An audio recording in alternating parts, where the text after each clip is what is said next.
নেহা কলেজে পড়ে, ফার্স্ট ইয়ারের স্টুডেন্ট। কি রে মনা, কলেজে যাচ্ছিস তাই রেডি হতে এতক্ষণ লাগছে? না না মা, আমি রেডি হয়ে গেছি, এই তো এখন বেরোবো। আসছি মা। আচ্ছা, সাবধানে যাস, আর ক্লাস হয়ে গেলে তাড়াতাড়ি বাড়ি চলে আসিস। দুগ্গা দুগ্গা।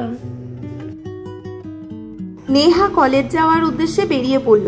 এই হলো শুভম, নেহাকে পছন্দ করে।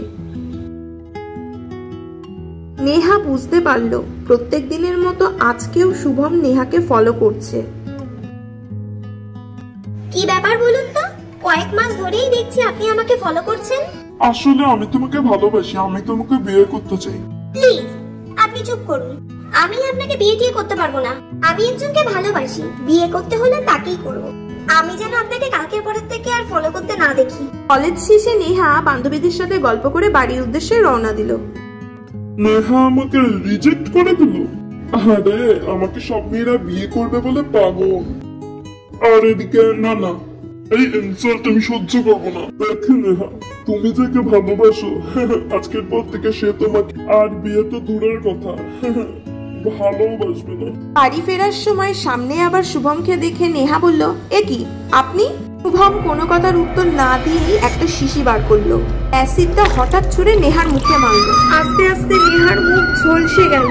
জ্বালা যন্ত্রণায় নেহা চিল্লাতে থাকলো। নেহার এক বান্ধবী বাড়ি ফিরতে গিয়ে নেহাকে ওই অবস্থায় দেখে নেহার মাকে ফোনে বলে যে কাকিমা, নেহার উপর অ্যাসিড অ্যাটাক হয়েছে। নেহার মা কাঁদতে থাকলো।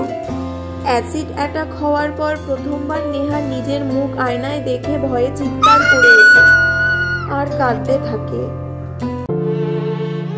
নেহার মতো এরকম ঘটনা অনেক মেয়েরই ঘটেছে আর ঘটছে। এমন দৃষ্টান্তমূলক ঘটনা যেন কোনো মেয়ের সাথে না ঘটে। অ্যাসিড অ্যাটাক বন্ধ হওয়া উচিত আর দোষীদের কঠিন থেকে কঠিনতর শাস্তি দেওয়া উচিত।